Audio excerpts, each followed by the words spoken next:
রেসিপিটি পুরোপুরি মায়ের মতো করে বানালাম, আর আপনারা বলবেন রেসিপিটি কেমন লাগলো।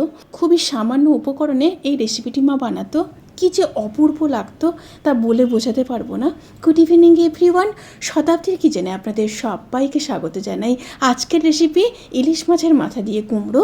তাহলে চলুন শুরু করা যাক আজকের এই সহজ এবং সুস্বাদু রেসিপি। প্রথমে কড়াইতে সর্ষের তেল দিয়ে দেব। তেল গরম হয়ে গেলে মাছের মাথা ভেজে নেব। একটা সাইড ভাজা হয়ে গেলে উল্টে দেবো। দুটো সাইড যখন খুব ভালো করে ভাজা হয়ে যাবে তখন মাছটাকে তুলে নেব। এবার ওই তেলের মধ্যে দুটো শুকনো লঙ্কা, হাফ চামচ কালো জিরে দিয়ে একটু নেড়ে নেব। তেল থেকে যখন সুন্দর একটা স্মেল বেরোতে শুরু করবে সেই সময় কেটে রাখা 1 কিলো কুমড়ো দিয়ে দেব।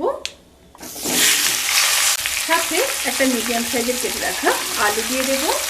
দিয়ে একটু মিশিয়ে নেব।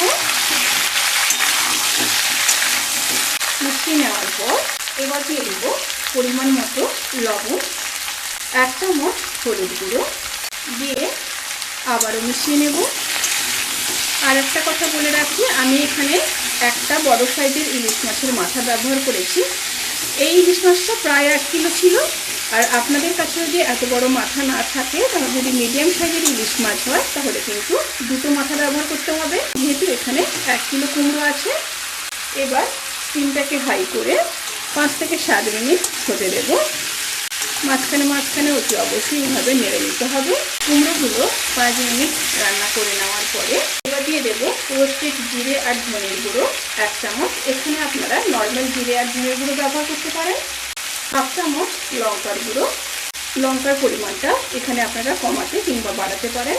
আর দিয়ে দিলাম দুটো কাঁচা লঙ্কা, সাথে খুব সামান্য আদা বাটা, খুবই সামান্য।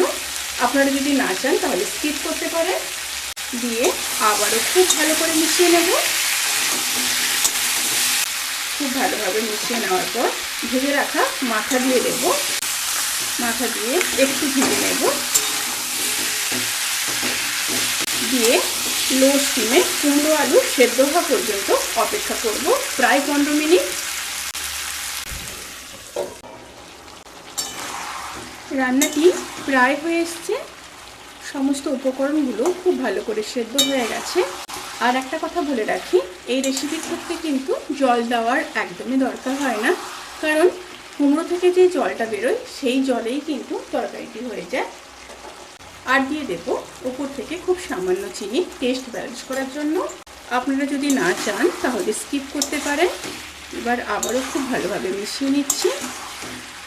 রেসিপিটি কিন্তু সার্ভ করার জন্য একদম রেডি। এবার গ্যাসের ফ্লেমটাকে অফ করব।